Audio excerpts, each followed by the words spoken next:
सकल गुण स्वामी।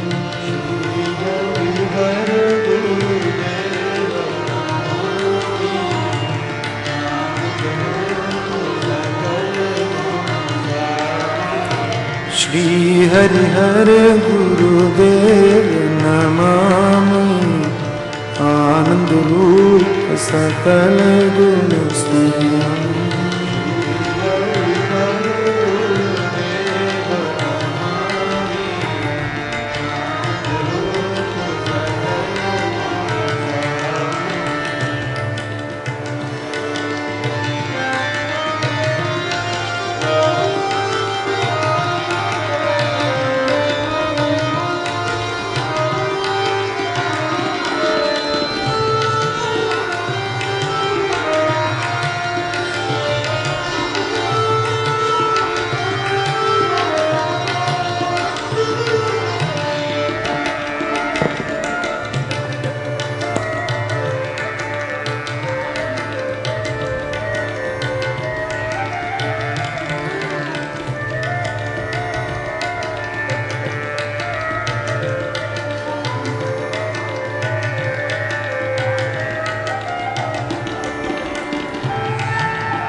हरत घोर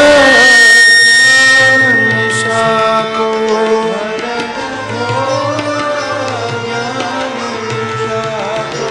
हरत घोर ज्ञान निशा को,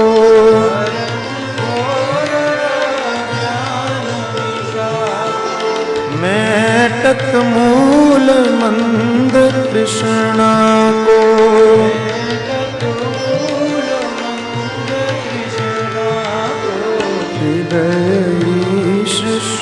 श्रुतिगामी आनंद रूप सकल गुण स्वामी।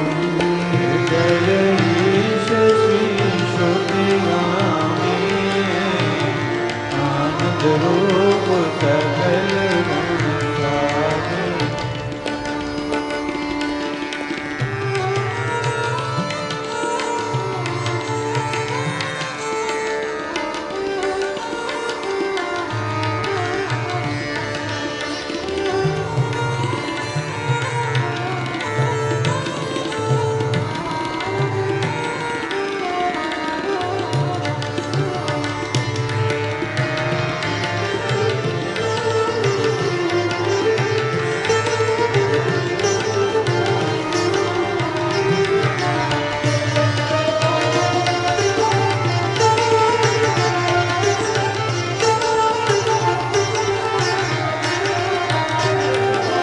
ऋषि ब्रह्म मार्तंड का,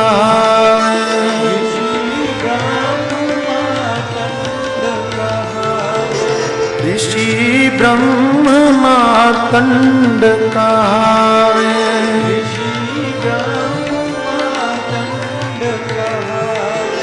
जीव ब्रह्म विज्ञान करावे,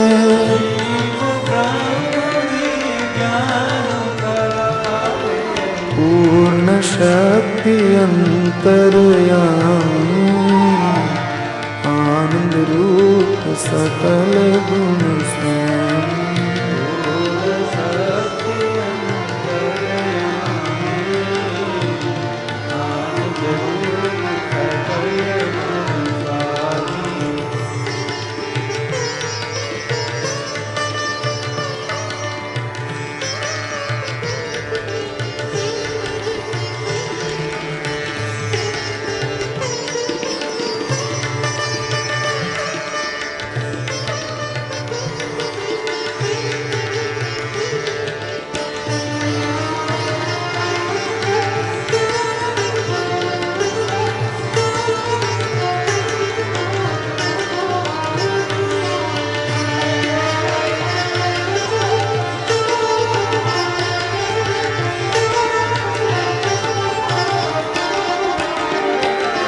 हर्ष पाव दर्शन कर जोई,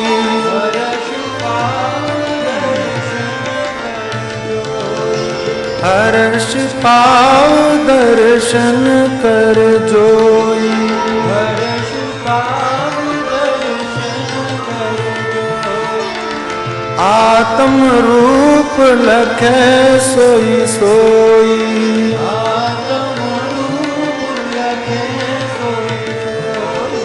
गावत निगमागम वाणी, आनंद रूप सकल गुण स्वामी।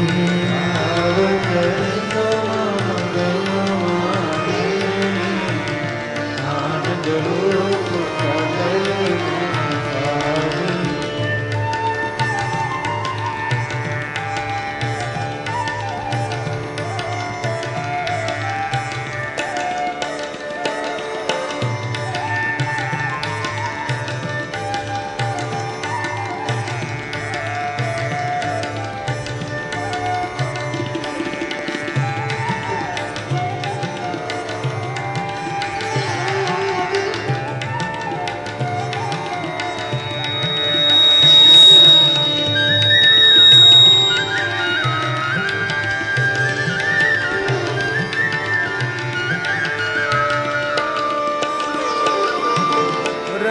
अवधूत रूप में अवधूत रूप में जय जय रति अवधूत रूप में रति अवधूत रूप में जय हो महिमा जान सके को महिमा जान सके पांच गंगर की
श्री सद्गुरु नित्यमहं नमामि।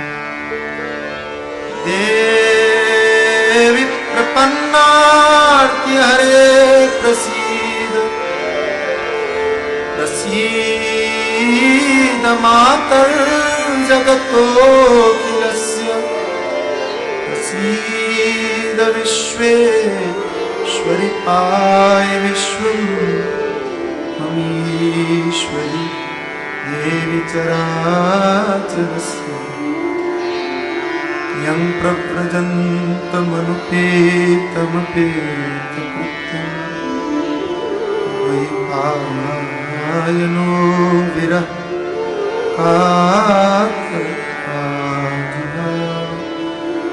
पुत्रेति तन्मयतया तरवो विनेदु तं सर्वभूतहृदयं मानतोऽस्मि।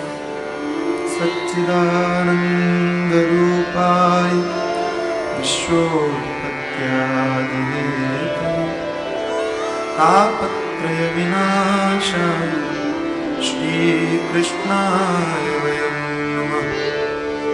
तापत्रय विनाशाय श्री कृष्णाय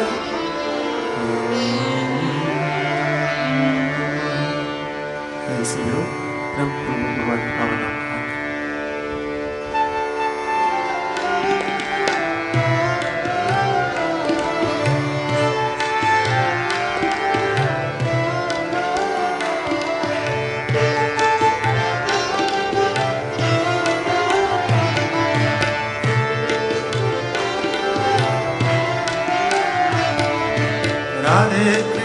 Radhe Krishna, Krishna Krishna, Radhe Radhe. Radhe Krishna, Krishna Krishna, Radhe Radhe. Radhe Shyam, Shyam Shyam, Radhe Radhe. Radhe Shyam, सभी लोग. Shyam Shyam, Radhe Radhe. Radhe Krishna, Krishna Krishna, Radhe Radhe. Radhe Krishna, Krishna Krishna, Radhe Radhe. Radhe Shyam, Shyam Shyam, Radhe Radhe. Radhe Shyam, Shyam Shyam, Radhe Radhe. Radhe Krishna, Krishna Krishna, Radhe Radhe. Radhe Krishna, Krishna Krishna, Radhe Radhe. Radhe Shyam, Shyam Shyam, Radhe Radhe. Radhe Shyam, Shyam Shyam, Radhe Radhe. Jai Radhe Krishna, Krishna Krishna, Radhe Radhe. Radhe Krishna, Krishna Krishna, Radhe Radhe. Radhe Shyam, Shyam Shyam, Radhe Radhe. Radhe Shyam, Shyam Shyam, Radhe Radhe. Radhe Krishna, Krishna Krishna, Radhe Radhe. Radhe Krishna, Krishna Krishna, Radhe Radhe. Radhe Shyam, Shyam Shyam, Radhe Radhe. Radhe Shyam, Shyam Shyam, Radhe Radhe. Radhe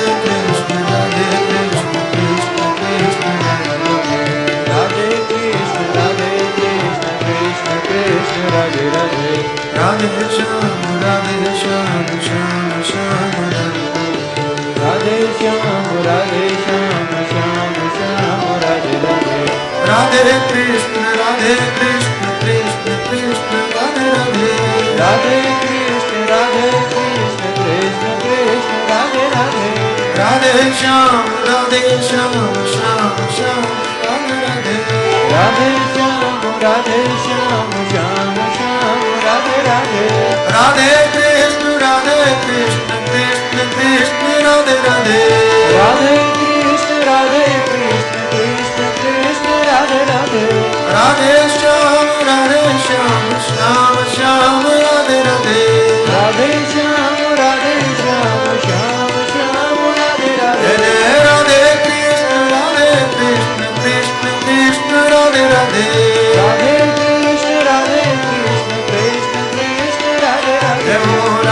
Shyam, Shyam Shyam, Radhe Radhe. Radhe Shyam,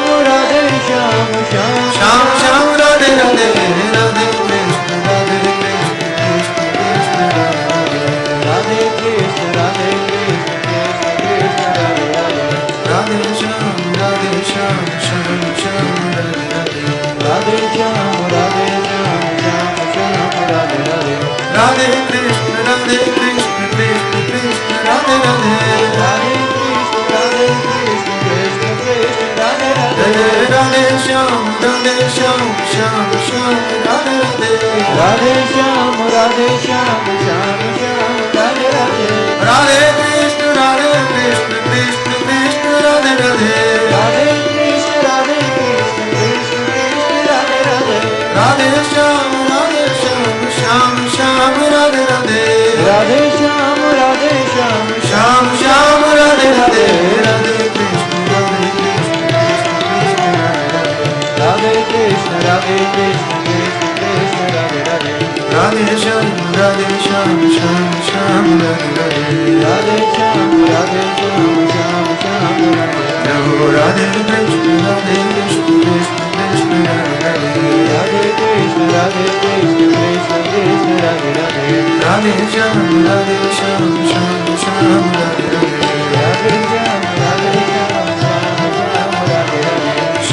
Shyam Radhe Radhe Shyam Shyam Radhe Radhe Shyam Shyam Radhe Radhe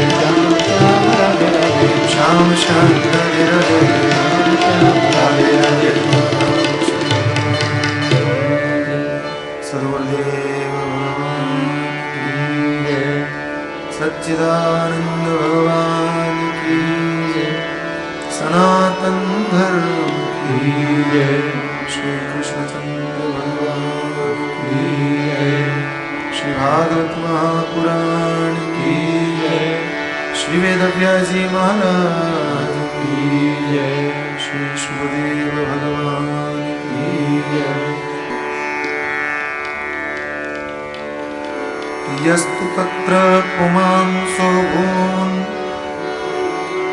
मनुः स्वायं भुवस्वरा स्नेयासी चतरूपाख्या महिष्यस्य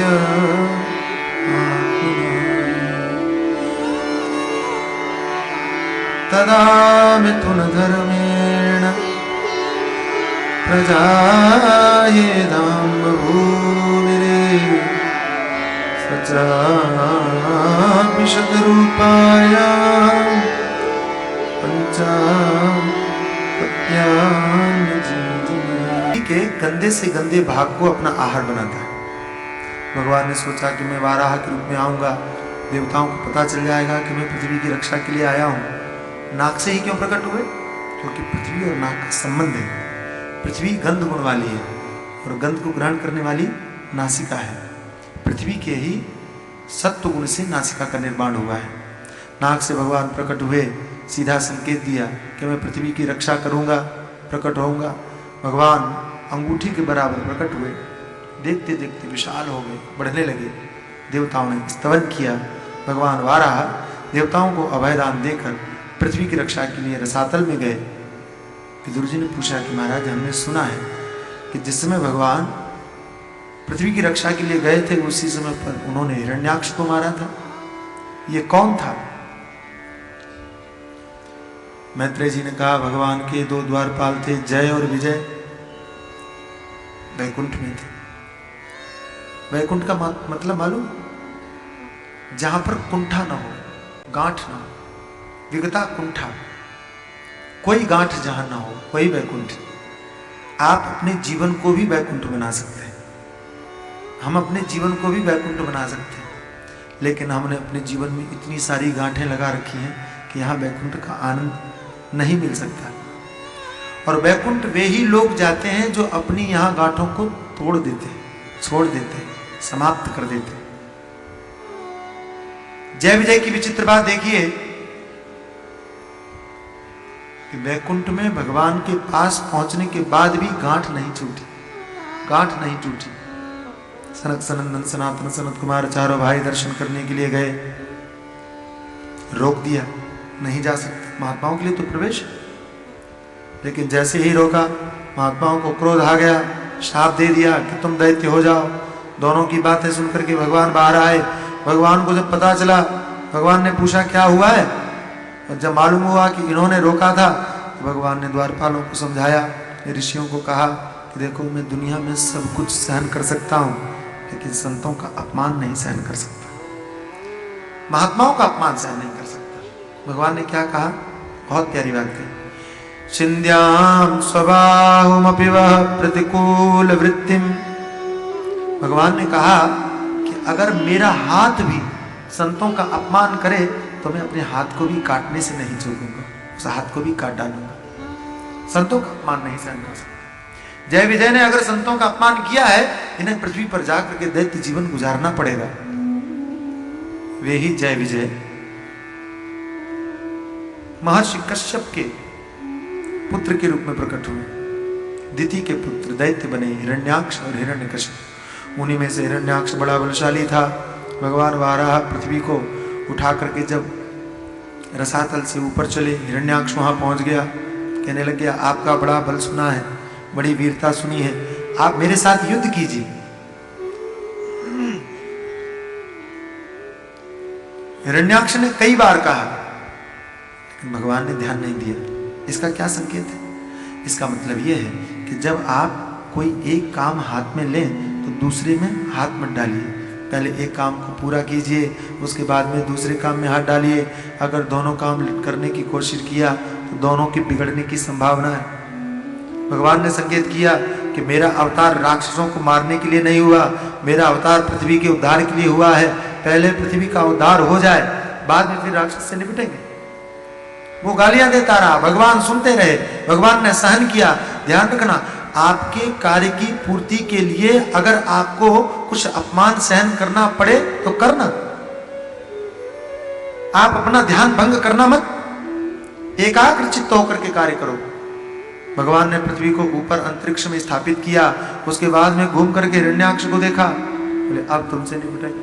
Hiranyaksha बड़ा बलशाली था, बड़ा प्रभावशाली था, लेकिन भगवान ने उसके अभिमान को एक मुक्के में चूर किया और मार डाला, समाप्त कर दिया। देवता बड़े प्रसन्न हुए। ब्रह्मा जी को चिंता हुई कि सृष्टि को आगे कैसे बढ़ाएं। भगवान की आज्ञा को प्राप्त करने के बाद वो सृष्टि का कार्य और तेजी से आगे बढ़ाने लगे। महाराजा मनु ने और अन्य अनेक संतानें उत्पन्न की, कई ऋषि उत्पन्न हुए। एक दिन की बात है, ब्रह्मा जी की मन में हमेशा चिंता बनी रहती थी कि सृष्टि कैसे आगे बढ़े। उसी समय पर उन्होंने अपनी छाया को देखा, उनके मन में आया कि इससे भी कुछ उत्पन्न होना चाहिए। तो एक ऋषि उत्पन्न हुए, उनका नाम पड़ा कर्दम। पिताजी से पूछा क्या करूं? ब्रह्मा जी ने कहा सृष्टि करो। सृष्टि के लिए क्या करूं?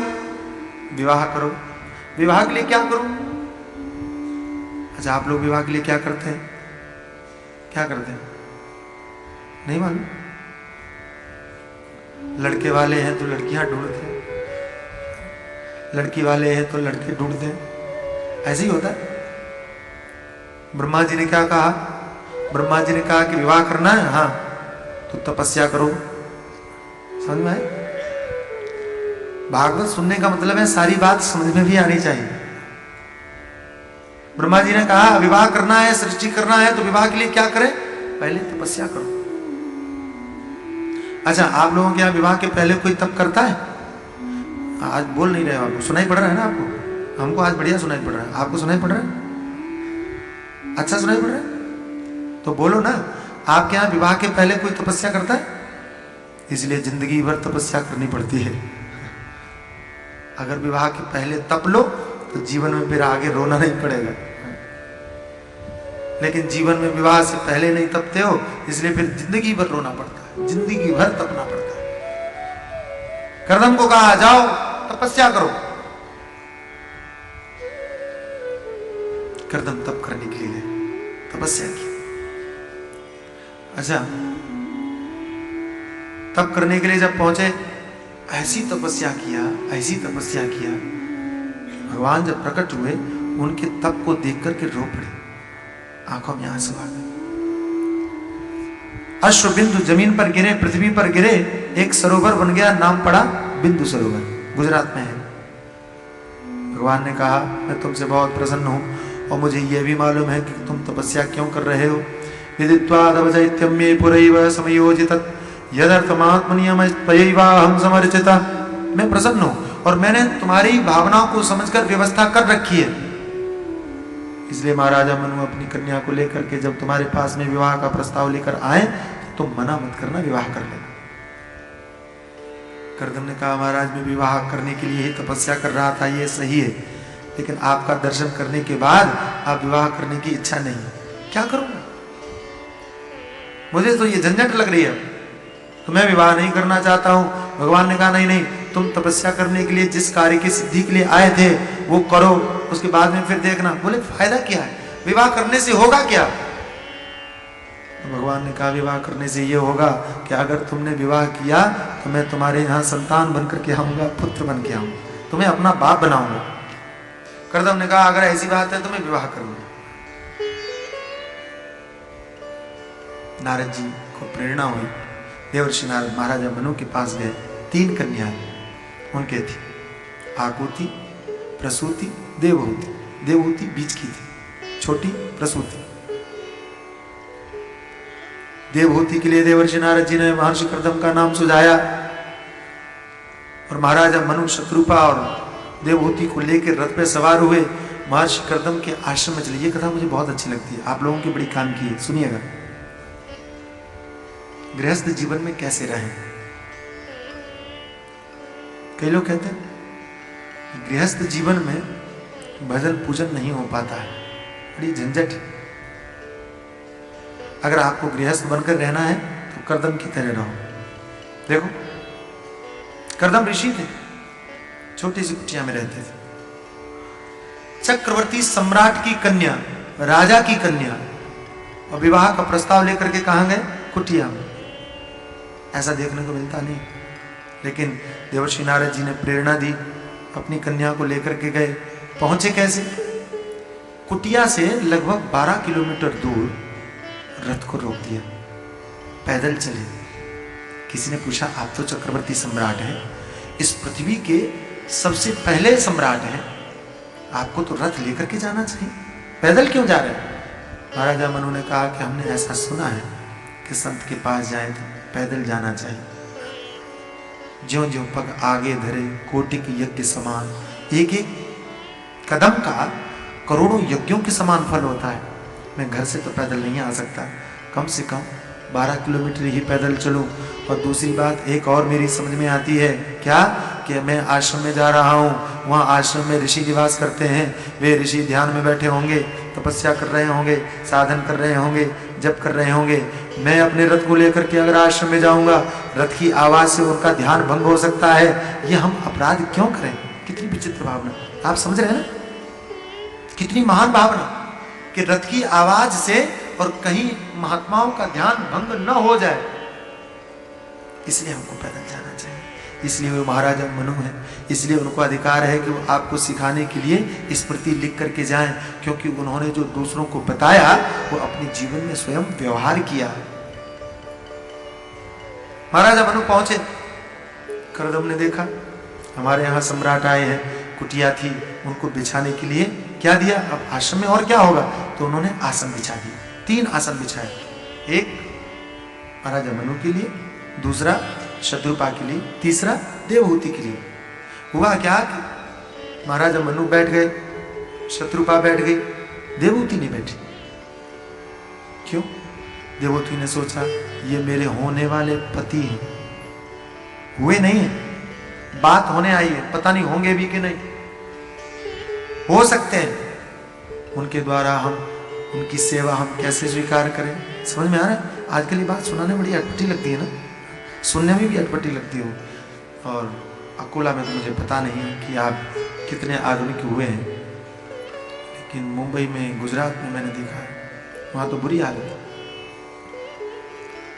अब तो पहले कर्दम ने आसन बिछाया तो देवहूति बैठने के लिए तैयार नहीं, पति है नहीं। और आजकल तो पत्नियां बोलती हैं ए जी, ओ जी, सुनो जी, जरा कुर्सी ले आना। और ए जी, ओ जी कुर्सी लिए घूमते हैं, कहाँ बिठाएं बताइए? आप लोग तो नहीं करते हैं ऐसे? अच्छा एक बात बताइए, ए जी, ओ जी बोलते हैं आप लोग कि नाम लेते हैं? नाम लेते हैं, गुजराती लोग तो लेते हैं, आप लोग? मारवाड़ी नहीं लेते हैं, जहां तक मैंने सुना। ए जी बोलते हैं? मैंने कहीं सुन लिया, तो मैंने पूछा कि आप नाम नहीं लेते? बोले नहीं। क्या बोलते हैं? ए जी। मैंने कहा अच्छा, सम्मान से बोलते, लेकिन इस ए जी का मतलब क्या होता है? आपके हृदय में बड़ी इज्जत है?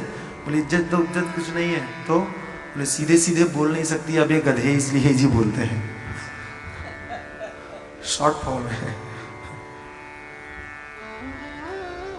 जब ये लोग बोले ए जी तो ध्यान रखिएगा आप लोग भी। भावना बदल गई। ऐसे से लोग,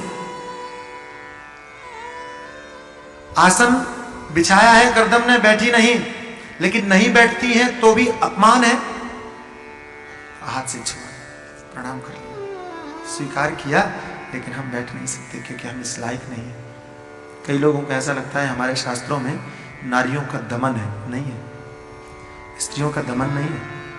स्त्री को हमारे यहाँ कमजोर नहीं माना है। यत्र नार्यस्तु पूज्यन्ते रमन्ते तत्र देवता। ये हमारे शास्त्री कहते हैं, जिस घर में नारी की इज्जत होती है, पूजा होती है, सम्मान होता है, उसके घर में लक्ष्मी निवास करती, देवता निवास करते। जो लोग ऐसा कहते हैं कि हमारे शास्त्रों में स्त्रियों की इज्जत नहीं है, उन्होंने हमारे शास्त्रों को पढ़ा ही नहीं। आपके यहां कन्या को देवी का रूप माना जाता है, बहू को लक्ष्मी का रूप माना जाता है, माता को देवता का रूप माना जाता है, पति को विष्णु का रूप माना जाता है, सिर्फ विवाह के समय, बाकी समय नहीं। जिस दिन मंडप में बैठ रहा है तब तो वो विष्णु है, बाद में तो भगवान ही जाने वो क्या है। लेकिन बहू हमेशा गृह लक्ष्मी, सदैव गृह लक्ष्मी। शास्त्रों में बड़ी इज्जत है, लोग न करें वो अलग बात है, वो शास्त्रों को नहीं जानते, समझते नहीं। एक विधान है दोनों के लिए। महाराजा मनु ने कर्दम से कहा कि हे महर्षि, हम अपनी कन्या का विवाह आपके साथ में करने जा रहे हैं। जैसा कि मैंने थोड़ी देर पहले आपको सुनाया कि भगवान ने कहा था, भगवान ने बोला था कि महाराजा मनु अपनी कन्या को लेकर के आए तो आप विवाह कर लेना, मना मत करना। इतना सुनने के बाद भी और कर्दम ने कहा कि आपकी कन्या तो बड़ी सुंदर है, जिसके पास भी आप संबंध लेकर के जाएंगे वो विवाह कर लेगा, लेकिन मैं विवाह करने के लिए तैयार तो हूं, एक शर्त है, ध्यान से सुनना। क्या शर्त है? बोले विवाह एक बंधन है और मैं बंधन में जाने से पहले मुक्ति का रास्ता बनाना चाहता हूं। शास्त्र कहते हैं कि विवाह करो, विवाह करना चाहिए। क्यों? पुत्रार्थे क्रियते भार्या, आपकी संतति चले, कुल चले, कुल परंपरा की रक्षा के लिए विवाह करना चाहिए। तो मैं विवाह करूंगा, लेकिन जैसा शास्त्रों में विधान है, जैसे ही संतान होगी, संतान के होते ही और मैं संन्यास ग्रहण कर लूंगा। ये मंजूर है? महाराज ने कैसे हाँ कर देते, शत्रुपा कैसे बोल देती कि संतान के बाद में तुम संन्यास ले लेना। कुछ बोले नहीं, अपनी कन्या की तरफ देखने लगे। लेकिन देवहूति महान, उन्होंने कहा कि जीवन में थोड़े ही समय के लिए अगर किसी संत का सानिध्य मिले, मेरा तो पूरा जीवन ही बदल जाए। और तुरंत उन्होंने मुस्कुरा करके स्वीकार किया, पिताजी इस संबंध से हमको कोई आपत्ति नहीं, हम विवाह करने के लिए तैयार। कन्या तैयार, माता पिता भी तैयार हो गए। कन्या की भावना को भी महत्व दिया जाना चाहिए, अपनी भावनाओं को थोपना नहीं चाहिए। जो लोग ऐसा कहते हैं कि माता पिता की को कन्या के ऊपर अपनी भावना थोपना चाहिए, ऐसा शास्त्र कहते हैं, वो गलत कहते हैं। शास्त्रों को थोड़ा समझो। देखो, विवाह किया, विवाह करने के बाद महाराजा मनु शत्रुपा विदा हो गए। कर्दम ने कहा था जब तक संतान नहीं होगी तब तक हम पति पत्नी की तरह रहेंगे। कहा तो ऐसा था, लेकिन किया कुछ और। जैसे ही विवाह करके ये वापस गए, अगले दिन से महर्षि कर्दम समाधि में बैठ गए, तपस्या में लीन हो गए। आप आए, हम आए, हमें पता ही विवाह नहीं किया, इसलिए समाधि अवस्था में रहते हुए अपने पति की सेवा करते हैं कि आप आहार संसार में सेवा की, सेवा सभी करते, करते, सभी करते, कुछ न कुछ करते हैं। सुंदर शरीर, आज हड्डियों हम का कमा ढांचा रहा रह है, गया, पैसा कमा रहा है, पहनने के लिए धन कपड़े भी नहीं हर रहे, आदमी दौड़ रहा है, भाग रहा है। जोड़ जोड़ करके अपने उसे शरीर पूछ। की रक्षा करने लगी। खाने के लिए भी कुछ नहीं ये होता। सवाल सबसे पूछा जाना चाहिए, कमा रहे हो? हाँ, क्यों? धर्म समझ करके तो वो जवाब देगा। पालन करती रही, अद्भुत सेवा की, अद्भुत सेवा की। मैं मानता हूं सेवा में बहुत ताकत होती है। आपने सुना होगा, सेवा पत्थर को भी पिघला सकती है। देवहूति ने इतनी सेवा किया, कर्दम ने समाधि खोली, देखा बदल गए। क्या बोले? तुमने जो सेवा की है, तुष्टो हमद्य तव मान विमानदाया शुश्रूषया परमया परया च भक्त्या यो देहिना मयमतीव स्वित् स्वदेहो नावेक्षिता समुचिता क्षपितुं मदर्थे। तुष्टो हमद्य तव मान विमानदाया, हे देवी तुमने सिद्ध किया, साबित किया कि तुम मनु की पुत्री हो। हम सब मानव हैं, हम सब मनु की संतान हैं, लेकिन सही मायने में मनु की संतान कौन है? जो दूसरों को सम्मान देना जानता हो, जो दूसरों की इज्जत करना जानता हो। तुष्टो हमद्य तव मान विमानदाया तुमने मान दिया, सम्मान दिया, इज्जत किया, तुमने सिद्ध किया कि तुम मनु की पुत्री हो। और शुश्रूषया परमया, तुमने शुश्रूषा किया। संस्कृत में दो शब्द हैं, एक सेवा, दूसरी शुश्रूषा। सेवा का मतलब है सर्विस। सर्विस कोई फ्री में नहीं करता है, बदले में कुछ चाहिए। सेवा से बदले में पाने की अभिलाषा है, कामना है। शुश्रूषा क्या है? जो आप अपने बेटे की करते हैं, आप अपने संतान की करते हैं, वो शुश्रूषा है। बेटे की मां सेवा करती है, बदले में कुछ चाहती है? नहीं चाहती। अच्छा, उसे पूछो कि तुम्हें कुछ चाहिए नहीं तो तुम बेटे की सेवा क्यों करती हो? क्या जवाब है? जवाब यह है कि वो करने में हमको आनंद आता है। जो सेवा करने में आपको आनंद मिले वो सेवा नहीं, वो शुश्रूषा है। जो सिर्फ आनंद के लिए की जाए, जो सिर्फ सुख देने के लिए की जाए, अपेक्षा में कुछ चाहता नहीं है, वो सेवा सेवा करने में ही उसे आनंद मिल जा रहा है। तुमने सेवा शुश्रूषा किया, लेकिन शुश्रूषा तो बच्चों की जाती है, तो क्या तुमने अपमान भी किया? कई लोगों को मैंने देखा है सेवा करते करते वो थोड़ा मुंह लगे हो जाते हैं, सेवा करने वाले का अपमान कर देते हैं, ध्यान नहीं रखते हैं, वो बातों बातों में कुछ ऐसा बोल देते हैं। तो क्या तुमने ऐसा किया? नहीं। शुश्रूषया परमया परया च भक्त्या, शुश्रूषा तो किया लेकिन परम भाव को समाप्त नहीं होने दिया, सम्मान को कम नहीं होने दिया। मैं तुमसे बहुत प्रसन्न हूं। और देवी, तुमने जैसी सेवा किया दुनिया में देखने को मिलती नहीं। नावेक्षिता समुचिता क्षपितुम मदर्थे, लोग कितनी भी सेवा करें, कोई कितनी भी सेवा करे, लेकिन अगर उस व्यक्ति का शरीर बीमार पड़ जाए तो वो ये अपेक्षा करता है कि जिसकी हमने सेवा की है वो मेरा हालचाल पूछने के लिए आए, कहे तो कि तुम कैसे हो। लेकिन तुमने तो कमाल कर दिया, इतने वर्षों तक तुम सेवा करती रही और सेवा करते करते तुमने अपने शरीर को नष्ट कर दिया, शरीर को खत्म कर दिया, शरीर को समाप्त कर दिया। मैं तुमसे बहुत प्रसन्न हूं, बहुत प्रसन्न हूं। मांगो, तुम्हें क्या चाहिए? करदम ने कहा मांगो तुम्हें क्या चाहिए। फिर करदम को लगा कि ये सोचती होगी कि इन्होंने देने के लिए तो कह दिया, इनके पास में है ही क्या, खुद कुटिया में रहते हैं, इनके पास देने के लिए क्या है, तो देने की बात कर रहे हैं। तो करदम ने कहा ये कुटिया जो दिखाई दे रही है इस पर मत जाना, मेरे पास में बहुत कुछ है। इन महात्माओं के पास जो नजर आता है उससे बहुत कुछ ज्यादा होता है। तुमको जो चाहिए मांगो, तुम्हें मिलेगा। कुटिया को मत देखना। क्यों? मेरे पास बहुत संपत्ति है। कैसी संपत्ति? ये मैं स्वधर्म निर्तस्य तव समाधि विद्या प्रयोग विजिता भगवत प्रसादा, मैंने स्वधर्म का पालन करके तब से, विद्या से, समाधि से, योग से अनेक शक्तियों को प्राप्त किया है, अनेक शक्तियों को पाया है। मेरे पास में अनेक सिद्धियां हैं, बोलो तुम्हें क्या चाहिए। करदम ने देने की बात की।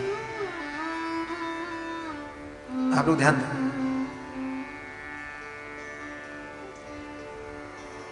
देवती ने बहुत बढ़िया बात कही। राधम्बत तुझ दृशई वृषई तदमोग योग मायाधिपे त्वयि विभो तदवई में भरता। हे स्वामी, मुझे मालूम है कि आपके पास में क्या है, मुझे मालूम है कि आपकी शक्तियां कितनी हैं, सिद्धियां कितनी हैं, लेकिन मैं एक बात जानना चाहती हूँ। क्या आप मेरे पति हैं? हाँ। तो पति की संपत्ति पर पत्नी का तो अपने आप ही अधिकार है कि नहीं है?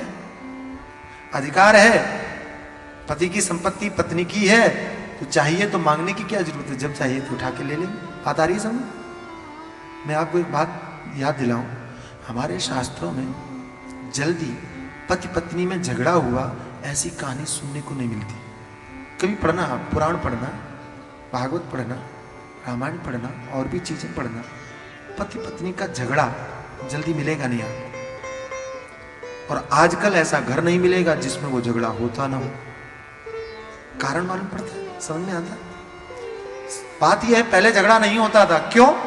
क्योंकि पति पत्नी दो नहीं माने जाते थे, पति पत्नी एक होता था। लोग कहते थे व्यक्ति अधूरा है जब तक विवाह न हो, विवाह होने के बाद में वो पूरा है। तो पति और पत्नी दोनों मिलकर एक व्यक्ति बनता था।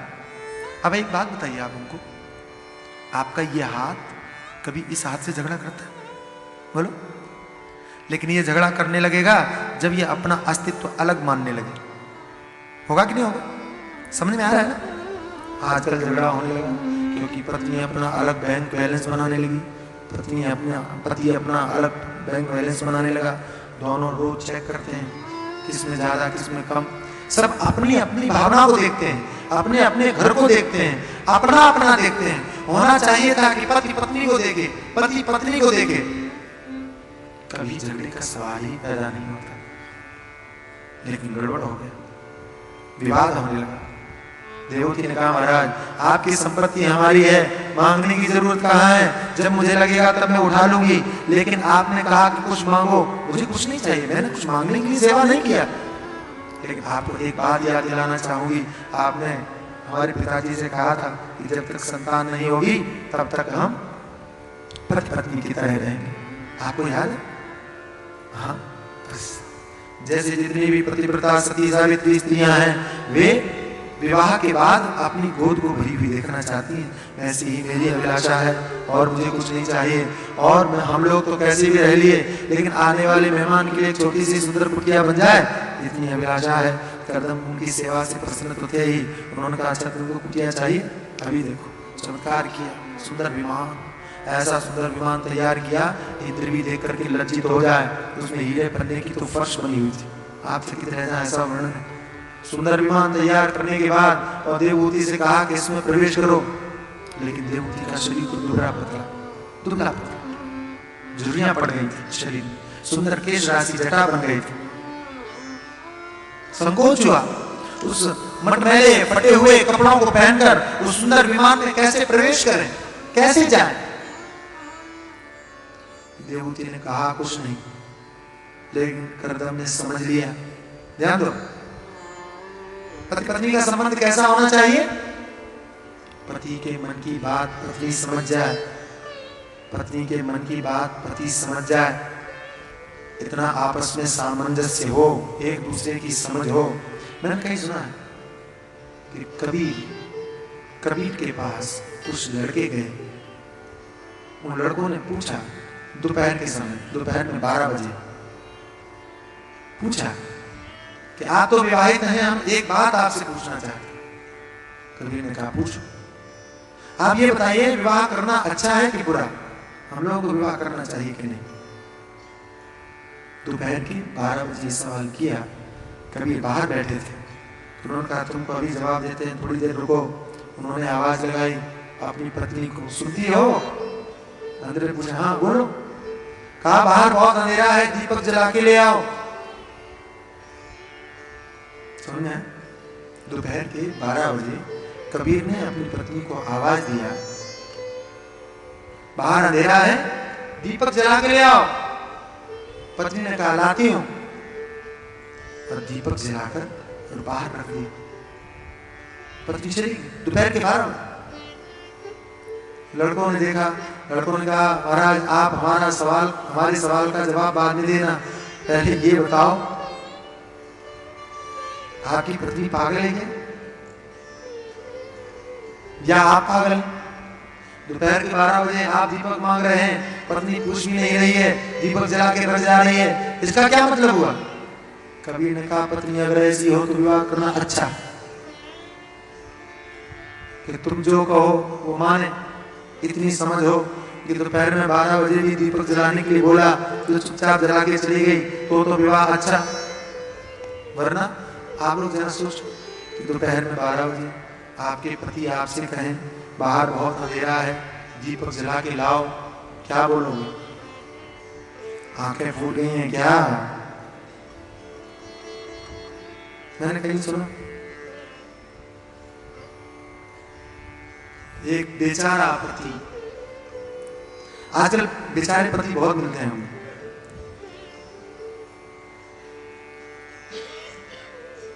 यहाँ तो ठीक ही ठाक मामला है।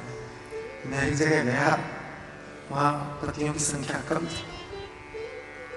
मैंने कहा भाई तुम लोग कम क्यों आते? बोले इनका बहुमत देख, एक से डरते हैं, इनका बहुमत देख के तो और डर जाते हैं। महाराज कहीं अकेले में आप कथा सुना देना, इनके बीच में मत सुनाओ, डर लगता है। और मेरी हिम्मत देखिए, हम आपके बीच में आप ही की बात सुना के रिस्क लेते हैं। तो एक बेचारा पति भोजन कर रहा था, दाल चावल खाया तो कुछ कंकड़ मिले होंगे। कहा कि भगवान ने आंखें नहीं दी, तुम देख नहीं सकती थी? आंखें दी हैं भगवान ने, कंकड़ देख करके नहीं बना सकती थी? पत्नी तो पत्नी। कहा भगवान ने 32 दांत दिए हैं, 2-4 चबा नहीं सकते हो? हमको तो 2 ही आंखें, दांत 32 है। समझ कभी की पत्नी की तरह हो, और सिर्फ पत्नी का ही ऐसा कर्तव्य है ऐसा मत सोचना। कर्दम का भी कर्तव्य है कि कर्दम ने पत्नी की बात को समझते हुए क्या किया,